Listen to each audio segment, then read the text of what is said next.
నకరేకల్ పట్టణ పరిసర ప్రాంతంలో పట్టపగలు తాళాలు వేసి ఉన్న ఇండ్లను ఎంచుకుని బంగారం వెండి విలువైన వస్తువులను దొంగతనం చేస్తున్న జంటను పట్టుకున్న పోలీసులు. వీరి దగ్గరనుండి దాదాపు 7,84,000 రూపాయల ఆభరణాలు, నగలు స్వాధీనం చేసుకున్నారు.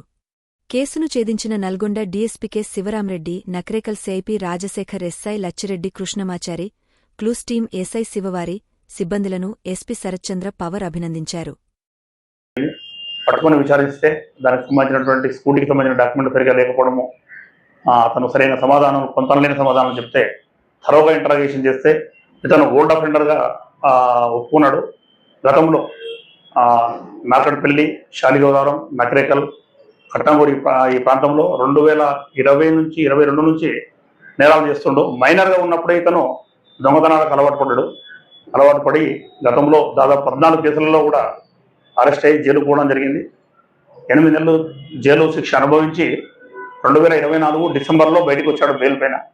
బయటకు వచ్చిన తదుపరి అదేవిధంగా తన పంతా మార్చుకోకుండా జలసాలకు అలవాటు పడి అతను దొంగతనాలు చేస్తుండు. అదేవిధంగా ఆంధ్రప్రదేశ్కి వెళ్ళి అక్కడ ఒక మైనర్ బాలికను తీసుకొని రావడం జరిగింది.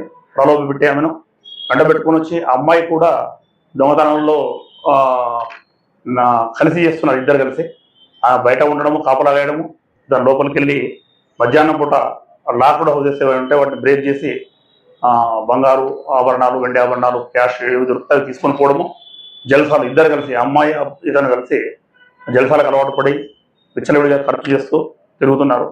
ఈ క్రమంలో ఈరోజు మనం పట్టుకొని పూర్తి స్థాయిలో విచారిస్తే వీళ్ళు చిట్యాల, నార్కట్పల్లి, కట్టంగూర్, అదేవిధంగా నకరేకల్, నల్గొండ రూరల్, నల్గొండ 1 టౌన్ పరిధిలో మొత్తము మళ్ళీ 14 కేసులు చేసినట్లు ఒప్పుకోవడము జరిగింది.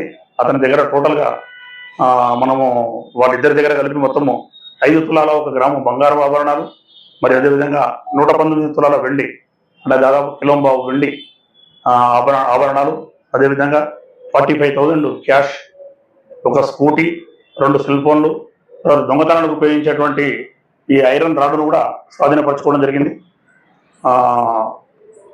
టోటల్ వర్త్ వచ్చేసి ఇతని దగ్గర రికవర్ చేసినటువంటి ఆభరణాలు వర్త్ వచ్చేసి 7,84,000 విలువ ఉంటుంది. ఇతన్ని ఇప్పుడు ప్రస్తుతం ఇతన్ని కోర్టుకు రిమాండ్ చేస్తున్నాము. అదేవిధంగా ఎవరైతే మైనర్ బాలిక ఉందో ఆమెను కూడా లీగల్గా కోర్టులో ప్రవేశపెట్టడం జరుగుతుంది. వాటికి సంబంధించిన లీగల్గా ఆమె సమాచారం మిస్సింగ్ కేసు కానీ అటువంటి ఏమీ నమోదైనట్టు తెలియదు. అక్కడ కన్సర్న్ పోలీస్ స్టేషన్ కూడా మనం వెరిఫై చేసి పూర్తిగా తెలుసుకొని ఒకవేళ వాళ్ళ అటువంటి కేసు ఏదైనా ఉంటే కన్సర్న్ పోలీస్ స్టేషన్కు అప్పచెప్పడం జరుగుతుంది త్రూ కోర్టు ద్వారానే.